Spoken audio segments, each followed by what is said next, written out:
जो लोग कुछ कर गुजरने का सपना देखते हैं उनका कठिन परिस्थिति भी रास्ता नहीं रोक पाती, बल्कि रास्ते और आसान होते चले जाते हैं जब आप दृढ़ संकल्प लेते हैं।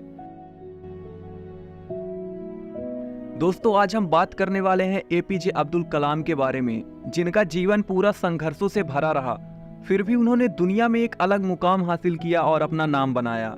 दोस्तों, डॉक्टर कलाम का जन्म 15 अक्टूबर 1931 को तमिलनाडु में रामेश्वरम के एक छोटे से गांव धनुषकोडी में हुआ था। और इस छोटे से गांव में एक छोटा सा परिवार रहता था, मुस्लिम अंसार परिवार, जहां इनका जन्म हुआ। इनके पिताजी का नाम जैनुल अब्दीन था, जो ज्यादा पढ़े लिखे नहीं थे। ये एक नाव के मालिक थे और पास की मस्जिद में इमाम थे, और घर का खर्चा चलाने के लिए मछुआरों को नाव किराए पर देते थे, और जो पैसा मिलता था उससे घर का खर्चा चलता था। इनकी माताजी का नाम आसियम्मा था, जो एक हाउसवाइफ थी।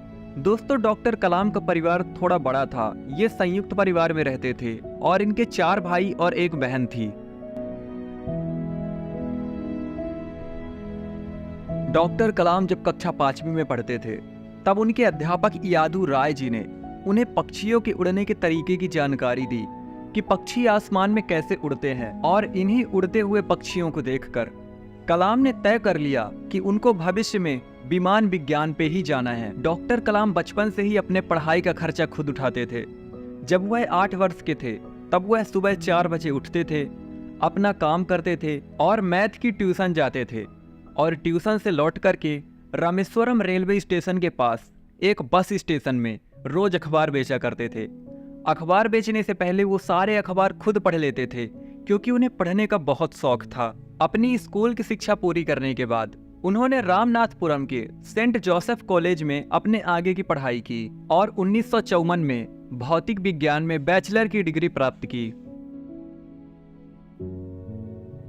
डॉक्टर कलाम ने मद्रास इंस्टीट्यूट ऑफ टेक्नोलॉजी से एयरोनॉटिकल इंजीनियरिंग में डिग्री हासिल की और साल 1958 में उन्होंने रक्षा अनुसंधान एवं विकास संगठन DRDO में शामिल हो गए। DRDO में शामिल होने के 11 वर्ष बाद साल 1969 में वो मद्रास चले गए थे, जहां उन्हें इसरो में प्रोजेक्ट डायरेक्टर की उपाधि दी गई और SLV तृतीय बनाया गया, जो पहला उपग्रह प्रक्षेपण यान था। इसे भारत में ही डिजाइन और निर्मित किया गया था। साल 1982 में डॉक्टर कलाम दोबारा DRDO में शामिल हो गए और उन्होंने कुछ ऐसे कार्यक्रम की योजना बनाई जिसके तहत कई सफल मिसाइलें बनाई गईं और उन्हें मिसाइल मैन का उपनाम मिला। डॉक्टर कलाम ने जितनी भी मिसाइलों को लॉन्च किया था, उनमें से एक मिसाइल का नाम अग्नि मिसाइल था, जो भारत की पहली मध्यम दूरी की बैलिस्टिक मिसाइल थी, जिसमें LLV तृतीय के पहलुओं को शामिल किया गया था, और इस मिसाइल को 1989 में लॉन्च किया गया था।